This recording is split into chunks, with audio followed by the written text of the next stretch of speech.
2025-26ರ ಆಯವ್ಯಯ ಮಂಡನೆ ಆಗಿದೆ. ಇದರಲ್ಲಿ ಆದಾಯ ತೆರಿಗೆದಾರರಿಗೆ ಬಂಪರ್ ಗಿಫ್ಟ್. ಇವತ್ತಿನ ಬಜೆಟ್ನ ಮೆಗಾ ಹೈಲೈಟ್. 12 ಲಕ್ಷ ಆದಾಯಕ್ಕೆ ಯಾವುದೇ ತೆರಿಗೆ ಇಲ್ಲ. 12 ಲಕ್ಷದವರೆಗೆ ಪರ್ ಮಂತ್, 1 ಲಕ್ಷದವರೆಗಿನ ಆದಾಯ, ವರ್ಷಕ್ಕೆ 12 ಲಕ್ಷದವರೆಗಿನ ಆದಾಯಕ್ಕೆ ಯಾವುದೇ ಆದಾಯ ತೆರಿಗೆ ಪಾವತಿ ಮಾಡಬೇಕಿಲ್ಲ. ಆದಾಯ ತೆರಿಗೆದಾರರಿಗೆ ಬಂಪರ್ ಕೊಡುಗೆ ಕೊಟ್ಟಿದೆ ಕೇಂದ್ರ ಸರ್ಕಾರ.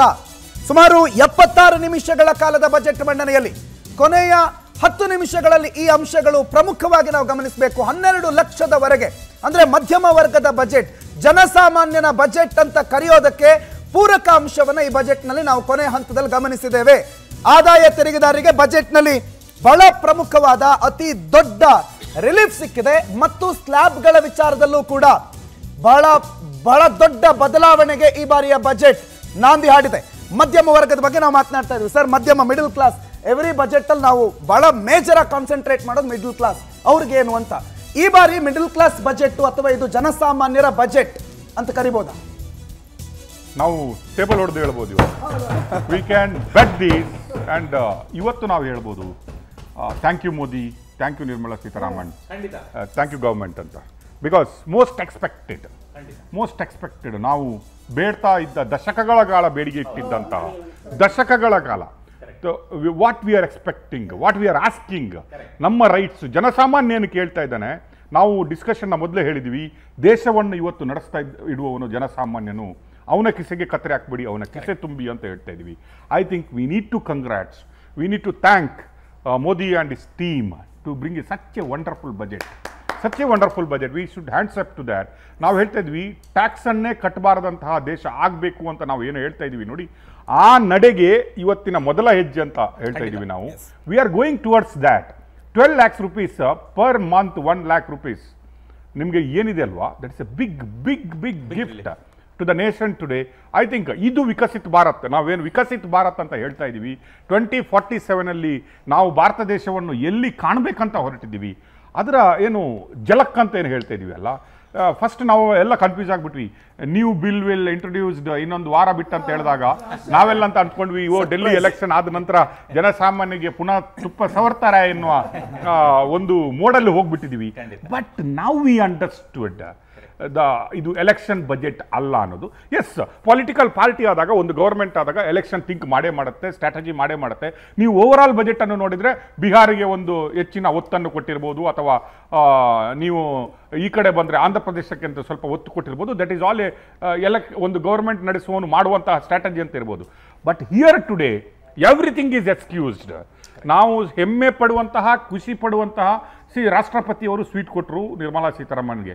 ನಾವೆಣಿಸಿದ್ವಿ ನಿರ್ಮಲಾ ಸೀತಾರಾಮನ್ ಅವರ ಆ ಸ್ವೀಟನ್ನು ನಮಗೆ ಹಂಚ್ತಾರಾ ಇಲ್ಲ ಅನ್ನುವ ಡೌಟ್ ಇತ್ತು. ಐ ಥಿಂಕ್ ಟುಡೇ ಬಜೆಟ್ ನಾವು ಇಡೀ ಭಾರತ ದೇಶ ಸೆಲೆಬ್ರೇಟ್ ಮಾಡುವಂತಹ ಬಜೆಟ್ ಮಾತ್ರ ಅಲ್ಲ, ಕಾಮನ್ ಪರ್ಸನ್ ನಾವು ಇದು ಗವರ್ಮೆಂಟ್ ಜನಸಾಮಾನ್ಯರಿಗಾಗಿ, ನಾವು ಜನರಿಗಾಗಿರುವ ಗವರ್ಮೆಂಟು ಅಂತ ಹೇಳ್ಕೊಂಡು ಏನು ತಿರುಗ್ತಾ ಇದ್ರಲ್ಲ ಇಷ್ಟರವರೆಗೆ, ಅದಕ್ಕೆ ನ್ಯಾಯ ಕೊಡುವಂತಹ ಬಜೆಟ್ ಇದಾಗಿದೆ.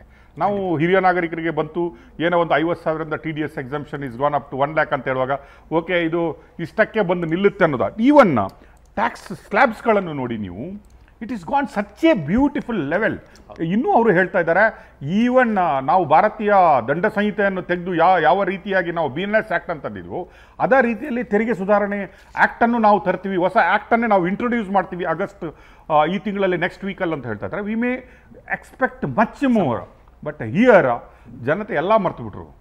So whatever is done or not done in 11 years to come to an end, telling that there is a new account of opening to Modi is opened a new account with Nirmala Sitharaman, telling that there is a revolution in account systems. ಈ act systems ಏನಿದೆ ಅಲ್ವಾ, ಅದರ revolution ಬರುತ್ತೆ ಅಂತ ಈಗಲೇ ಹೇಳ್ತಾ ಇದ್ದಾರೆ ಅವರು. ಆ ರೆವಲ್ಯೂಷನ್ ಬರುವ ಮೊದಲೇ ಮುನ್ನುಡಿ ಅಂತ ಹೇಳಿಬಿಟ್ಟು ಜನಸಾಮಾನ್ಯರಿಗೆ, ನಾವು ನಾರಿ ಶಕ್ತಿ, ಯುವಶಕ್ತಿ ಎಲ್ಲ ಮಾತಾಡ್ತಾ ಇದ್ದೀವಿ. ನಾವು ಇದು ಕಾಮನ್ ಮ್ಯಾನ್ ಶಕ್ತಿ, ಏನಾದ್ರು ಜನಸಾಮಾನ್ಯರಿಗೆ ಶಕ್ತಿ ತುಂಬಿ ಆಗಿದ್ದಾರೆ, ಇದರಲ್ಲಿ ಈಕ್ವಾಲಿಟಿ ಬಂದ್ಬಿಡ್ತು. So everybody is benefited. I think this budget it will take India 1 step ahead. ಏನಂತೀರಿ ಕುಲಕರ್ಣಿ ಪುರಾಣಿಕ್ ಸರ್ ನಿಮ್ಮಿಂದ? ನನ್ನ ಪ್ರಕಾರ ಶ್ರೀಮತಿ ನಿರ್ಮಲಾ ಸೀತಾರಾಮನ್ ಅವರು ಮತ್ತು ಮೋದಿಯವರು ಯಾವ ಒಂದು ಭರವಸೆಯನ್ನು ಅಥವಾ ಜನರಿಗೆ ಎಕ್ಸ್ಪೆಕ್ಟೇಷನ್ ಇತ್ತಂತ ಒಂದು ಏನು ಆಶಾದಾಯಕವಾದ ಭಾವನೆ ಇತ್ತು, ಅದಕ್ಕೆ ಪೂರಕವಾಗಿ ಹೆಚ್ಚಿನ ರೀತಿಯಲ್ಲಿ ಶೆಟ್ಟರ್ ಹೇಳಿದಾಗೆ ಇದೊಂದು ಅಭೂತಪೂರ್ವವಾದ ಬಜೆಟ್ ಅಂತ ಹೇಳ್ಬೋದು. ಯಾಕೆಂದರೆ ಇದುವರೆಗೂ ಬಂದಿರತಕ್ಕಂಥ ಎಲ್ಲ ಬಜೆಟ್ ಕಾಂಗ್ರೆಸ್ಸಿಂದ ಇರ್ಬೋದು, BJP ಇರ್ಬೋದು, ಇವೆಲ್ಲವನ್ನು ನೋಡಿದರೆ ಇದೊಂದು ರೀತಿಯಲ್ಲಿ ರ್ಯಾಡಿಕಲ್ ರಿಫಾರ್ಮ್ಸ್. ಇದು ರಿಫಾರ್ಮ್ಸ್ ಅಲ್ಲ, ಸಾಮಾನ್ಯವಾದ ರಿಫಾರ್ಮ್ಸ್ ಅಲ್ಲ. ಶ್ರೀಸಾಮಾನ್ಯನಿಗೆ ಏನು ಹೊರೆಯಾಗಿತ್ತು, ಉಸಿರು ಕಟ್ಟಿದ ಒಂದು ಜೀವನವನ್ನು ಮಾಡ್ತಾ ಇದ್ದ ಅವರಿಗೆ ಒಂದು ರಿಲೀಫನ್ನು ಕೊಟ್ಟಿದ್ದಾರೆ. ಆಮೇಲೆ ಮಧ್ಯಮ ವರ್ಗದವರು ಏನು ಒಂದು ಬರ್ಡನ್ ಹೊರೆಯನ್ನು ಹೊರ್ತಾ ಇದ್ರು ಅವರಿಗೆ ಒಂದು ರೀತಿಯಲ್ಲಿ ಬಹಳ ನಿರಾಳವಾಗಿ ಬದುಕುವಂಥ ಅವರ ಅಂತ್ಯ ಜೀವನ ಅಥವಾ ಅವರ ಮುಂದಿನ ಜೀವನವನ್ನು ಸುಖವಾಗಿ ನಡೆಸ್ಕೊಂಡು ಹೋಗ್ಲಿಕ್ಕೆ ಕೊಟ್ಟಿದ್ದಾರೆ. ಮತ್ತು ಹಿರಿಯ ನಾಗರಿಕರಿಗೂ ಅವರು ಎಲ್ಲ ರೀತಿಯ ಸೌಲಭ್ಯಗಳನ್ನು ಕೊಟ್ಟಿದ್ದಾರೆ. ಮತ್ತು ಯಾವುದೇ ರೀತಿಯಲ್ಲಿ ಸರ್ಕಾರವನ್ನು ದೂಷಿಸ್ತಕ್ಕಂಥದ್ದನ್ನು ಅಥವಾ ಸರ್ಕಾರ ಈ ರೀತಿ ನಮ್ಮ ಹಣದ ಒಂದು ತೆರಿಗೆಯ ಮೂಲಕ ನಮ್ಮನ್ನು ವಾಪಸ್ ತೆಗೆದುಕೊಳ್ತಾರೆ ಅಂತಕ್ಕಂಥದ್ದನ್ನು ಇವತ್ತು ನಾವು ಆಪಾದನೆ ಮಾಡಲಿಕ್ಕೆ ಸಾಧ್ಯ ಇಲ್ಲ. ಅದರಿಂದ ಮುಕ್ತರಾಗಿದ್ದಾರೆ, ಅಂತಹ ಒಂದು ದೊಡ್ಡ ಜವಾಬ್ದಾರಿಯನ್ನು ಮಾಡಿ. ಆದರೆ ಇದ್ರ ಜೊತೆಗೆ ಇನ್ನೊಂದು ಹೇಳಿಟ್ರೆ ನನ್ನ ಪ್ರಕಾರ ಈ ಒಂದು ತೆರಿಗೆಯ ಒಂದು ಟ್ಯಾಕ್ಸ್ ಏನು ಸ್ಲ್ಯಾಬ್ ಇದೆಯಲ್ಲ, ಸ್ಲ್ಯಾಬ್ನಲ್ಲಿ ಅದು ಇನ್ನೂ ಶ್ರೀಮಂತರಿಗೆ ಹೆಚ್ಚಿನ ಒಂದು ತೆರಿಗೆಯನ್ನು ಹಾಕಬೇಕಾಗಿತ್ತು. ಅದು ಹಾಕ್ತಾ ಇರೋದ್ರಿಂದ ಇವತ್ತು ಭಾರತದಲ್ಲಿ ಶೆಟ್ಟರಿಗೆ ಗೊತ್ತಿದೆ, ಕೇವಲ 200 ಜನ ಅವರು ಬಿಲಿಯನರ್ಸ್ ಆಗಿದ್ದಾರೆ. ಈ 200 ಜನ ಬಿಲಿಯನರ್ಸ್ ಹತ್ರ ನೀವು 40 to 45% ತೆಗೆದುಕೊಂಡ್ರು ಅವರಿಗೆ ಆದಾಯ ಬರುತ್ತೆ. ಯಾಕಂದರೆ ಯಾರು ಅವರ ಆದಾಯದಿಂದ ಅವರು ಸೋರಿಲ್ಲ ಅಥವಾ ಅವರು ಸೋತಿಲ್ಲ. ಆದ್ದರಿಂದ ಈ ರೀತಿಯ ಒಂದು ಹೊಸ ತೆರಿಗೆಯನ್ನು ಅವರ ಮೇಲೆ ಹಾಕಿ ಮತ್ತೆ ಫಾರಿನ್ ಡೈರೆಕ್ಟ್ ಇನ್ವೆಸ್ಟ್ಮೆಂಟ್ ಅಂತ ಮಾಡಿದ್ದಾರೆ. ಅದರಲ್ಲಿ ಇನ್ಶೂರೆನ್ಸ್ ಸೆಕ್ಟಾರು ನಮ್ಮ ಒಂದು LIC ಇದೆಯಲ್ಲ ಅದಕ್ಕೆ ಆಗ್ತಕ್ಕಂಥದ್ದನ್ನು ನಾವು ಚರ್ಚೆ ಮಾಡಿದ್ವಿ ಬಿಡುವಿದ್ದಾಗ.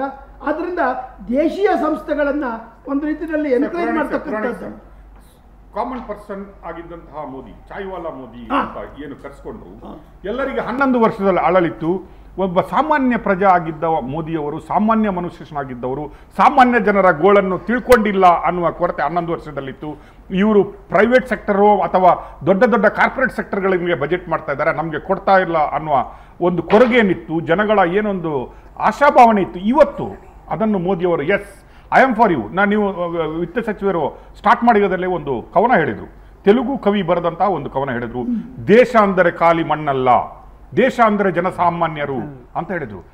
ಐ ಥಿಂಕ್ ಆ ವಾಕ್ಯ ಏನು ಹೇಳಿದ್ರು, and this budget is proved nation is not just nation is for A common person ಅಂತ. ನಾನು ಈಗ ನಿಮ್ಮ ಹತ್ರ ಬರ್ತೀನಿ. ಆಯ್ತು, ಕೇವಲ ಎಲೆಕ್ಷನ್ ಬಜೆಟ್ ಅಲ್ಲ, ಇದು ಒಂದು ರೀತಿಯಲ್ಲಿ ರಚನಾತ್ಮಕವಾದ exact we are in celebration mode. ನಾನೀಗ ಇವರಿಗೆ ಬರ್ತೀನಿ. ಬಜೆಟ್ ಆಗುವಾಗಲೇ ಅವರು ಕುಡಿತಾ ಇದ್ರು, ನಾವು 15% ಕೇಳಿದ್ವಿ, 15 ಲಕ್ಷ ಕೇಳಿದ್ವಿ, 12 ಲಕ್ಷ ಕೊಟ್ಟರು. Yes, it is done, we are achieved ಅಂತ.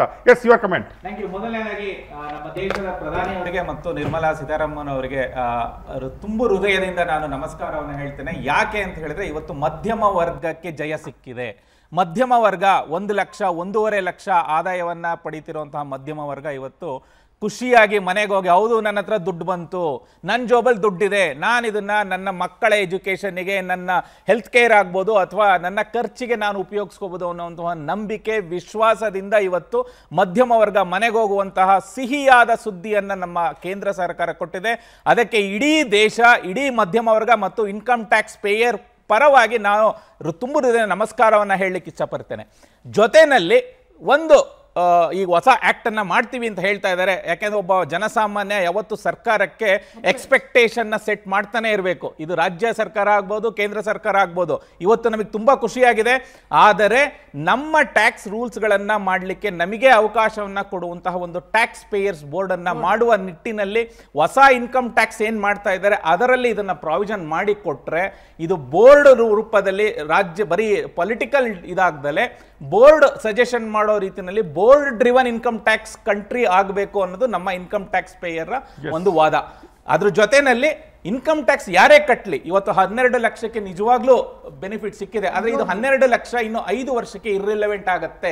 ಯಾಕೆ ಅಂತ ಹೇಳಿದ್ರೆ ಅವಾಗ ಆರ್ಥಿಕತೆ ಇನ್ನೂ ಜಾಸ್ತಿ ಆಗಿರುತ್ತೆ ಮತ್ತೆ ಖರ್ಚುಗಳು ಜಾಸ್ತಿ ಆಗಿರುತ್ತೆ.